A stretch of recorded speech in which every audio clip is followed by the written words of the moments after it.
उत्तर प्रदेश की हवा में अचानक अजीब सी सरसराहट घुलने लगी थी, जैसे आसमान से कोई अनदेखा खतरा धीरे धीरे जमीन की तरफ उतर रहा हो। बात शुरू हुई थी पश्चिमी उत्तर प्रदेश के एक छोटे से कस्बे संभल से, जहां एक रात चुपके से एक काले रंग का ड्रोन एक मकान की छत पर उतरा और मिनटों में सिलेंडर उठाकर फुर्र हो गया। लोग जब तक कुछ समझ पाते वो गायब हो चुका था। लेकिन असली कहानी तो यहीं से शुरू हुई।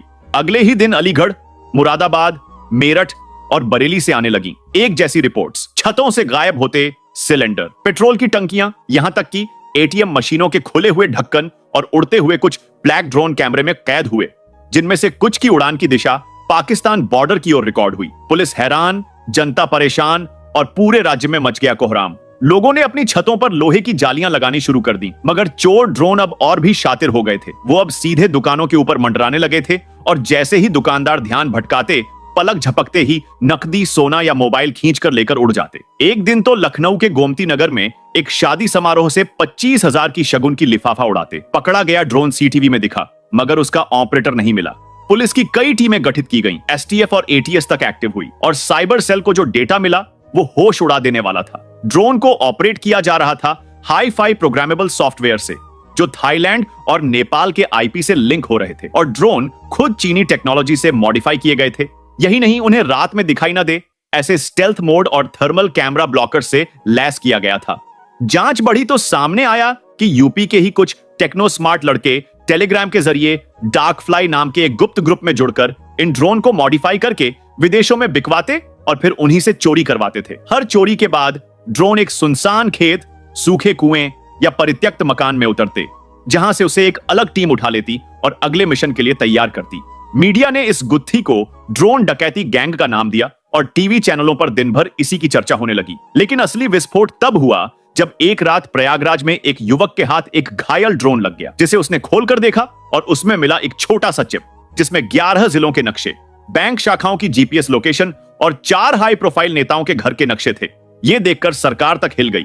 सीएम ने इमरजेंसी मीटिंग बुलाई और केंद्र से एनआईए की टीम को बुलाया गया। जांच में यह भी सामने आया कि इन ड्रोन को स्कूलों की किताबों और एनजीओ पैकेट्स की एड में नेपाल बॉर्डर से भारत में लाया जा रहा था और यूपी के गांवों में बनाए गए सीक्रेट गैरेज में इन्हें अपग्रेड किया जाता था, जो कि एक पुरानी चीनी मिल के नीचे से गुजरती थी और वहीं से इन ड्रोन को लॉन्च करने वाला रिमोट बेस था। ड्रोन ऑपरेटर बच्चों की तरह अलग अलग गेमिंग कंट्रोलर से इन्हें ऑपरेट करते, जैसे PS5 या Xbox, ताकि पकड़ में ना आ सके। लेकिन अब जनता भी जागरूक हो चुकी थी। कई जगह ग्रामीणों ने मिलकर ड्रोन को पत्थर मारकर गिराया तो कहीं जाल फेंककर उन्हें कैद किया। सोशल मीडिया पर ड्रोन चोर पकड़ो ट्रेंड करने लगा और लोग छतों पर मिर्ची के धुएं करने लगे ताकि सेंसर खराब हो जाएं। एक वीडियो वायरल हुआ जिसमें एक बुजुर्ग महिला ने चिमटे से ड्रोन को पकड़ लिया और कहा, हिम्मत है तो फिर से आओ रे। लेकिन गिरोह ने लेवल बढ़ा दिया।